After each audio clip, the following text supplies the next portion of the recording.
Hello, my name's Guy, and in this video, I'm going to take a look at the Reporting tab. We're first going to take a look at the traffic under Reporting. In here, you get to look at all of the stats across your whole website, including things like visitors, bounce rate, the clicks, and impressions. Now, before we start, you may not be able to see any statistics at all.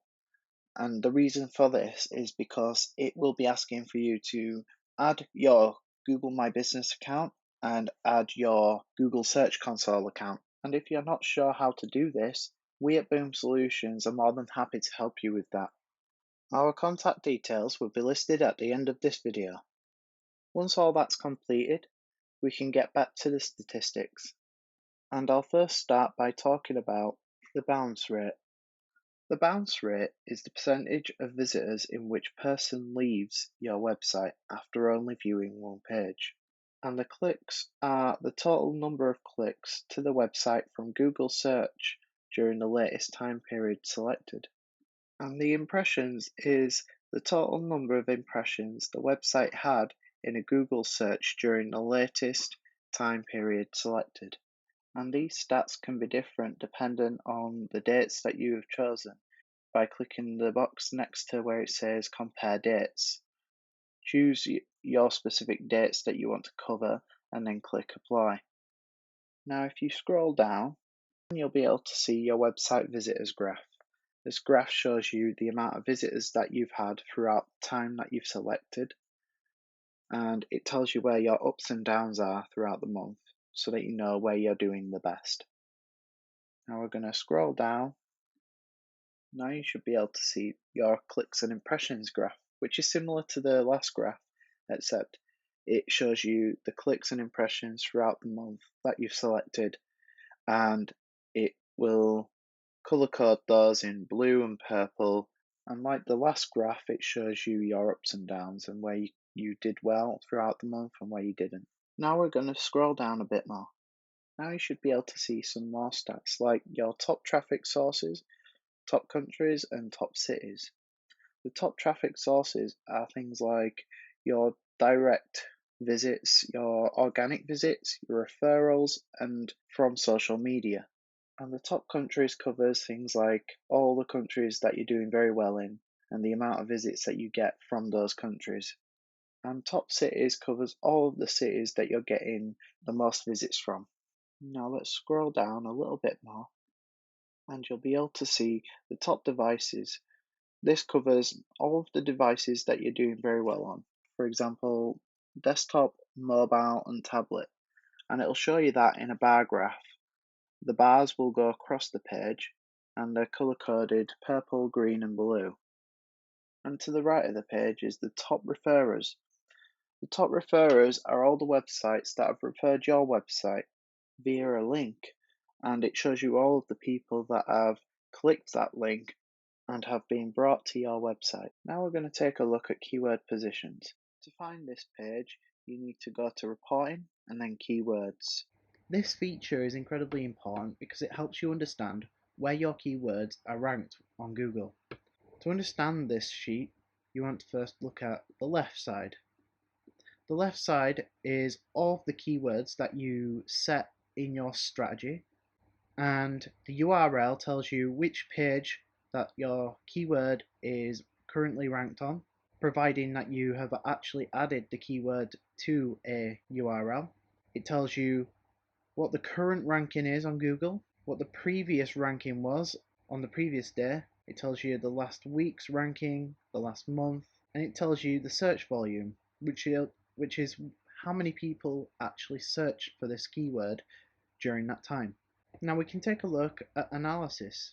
The analysis shows you how well your keyword has performed. If your keyword isn't ranking properly or has dropped, you can show the algorithm updates, which tells you when Google updated its services, and this will help you understand why some of your keywords may have dropped in the algorithm. If you scroll down, you can take a look at all the information regarding algorithm updates from Google with a description of what they've changed. And then if you scroll down even more, you can take a look at the historical rankings, which tells you the URL and the ranking on Google and what that would look like throughout the history of your website. And to the right are your top 10 competitors. And this will show you the keyword that they're using in their title. It'll show you the URL and the description of that search result.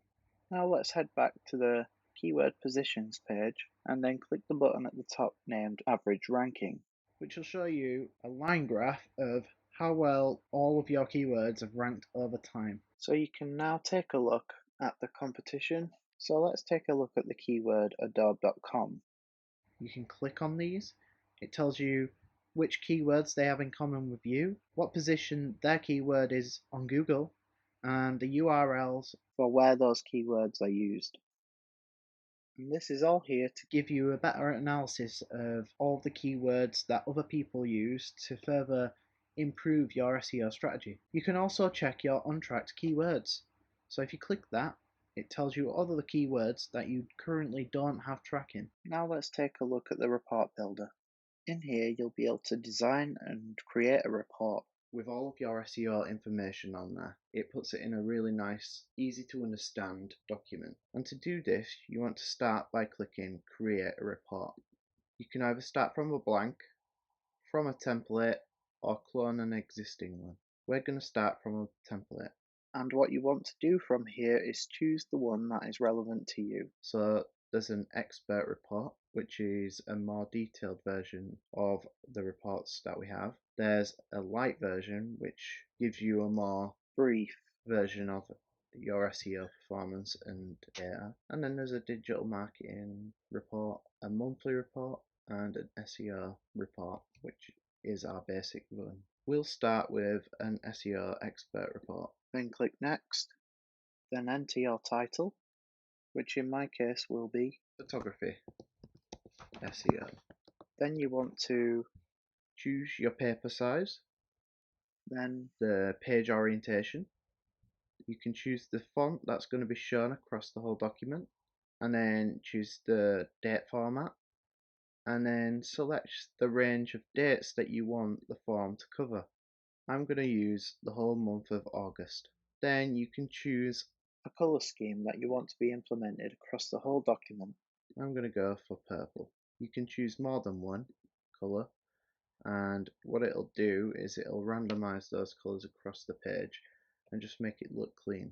You can also go through your header settings. You can also add a logo. So you would click Upload Logo. A box will appear and it will ask you to choose your file. So this would be like your company logo. Then you can write in the header and I want this to say Photography SEO Report. You can then choose your header colour. In this case, I'm going to go with purple again.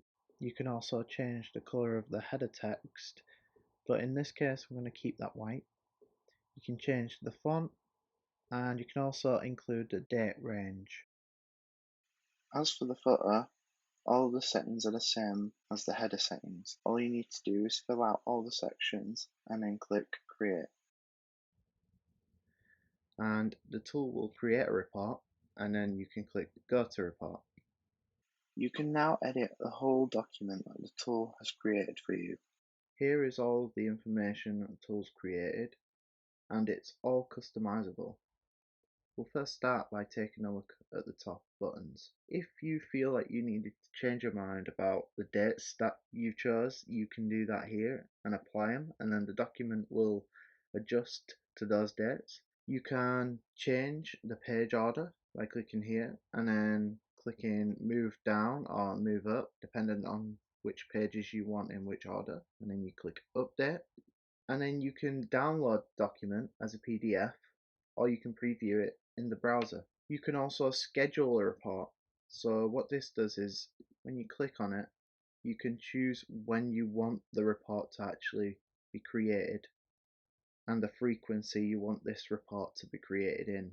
So for example, once you've created this report, you can then receive this same report each month and not have to go through the setup of the report.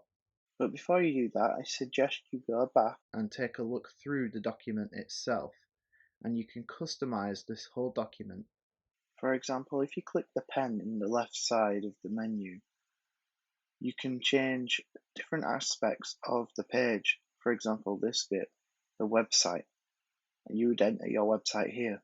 And once you've done all that, you can click update and it will update this section here. If you move down, The tool will tell you where you are on the list here, you are able to change everything on this page, including the graphs, the line charts, and everything. If you click here on the edit tool to the left, you can name the chart, you can edit it based on the top keywords or the average position. You can choose the type of table that it is, and you can also limit the results based on how many you want to appear. Now click the drop down box for text settings, and in here you're able to change the header colours, the row colours, and you're able to align the text either to the center, left, or right. and then you click update and it will refresh. As before, you saw that it was a line graph, it's now a list. And let's say you didn't like the design. Go back to the editor and change this to average, and then you can choose line chart or area chart, then click update. and there you have it. Once you've finished, you can go to the top and click download. At the moment this report is saved, so you could go back to reports, and let's say that not everything is included on the page that you wanted. You can click add a page and include everything that you need to. So I'm going to go back to my reports, and you can see it's been listed here. You can go to the report settings and change what you need. This is where we started. And you can Edit the report, which will take you back to the builder. You can download the report, you can preview the report in the browser, or you can schedule it and make it a frequent report that you get each month. Then you can click my schedules if you've ever scheduled anything. and you can edit and manage those schedules in here. Now let's take a look at my templates, which is all the pre-made templates that we have here. and any that you have created will appear here too. And then you can go to my reports, and that brings us back here. And that's everything for the reporting tab. Thank you for watching.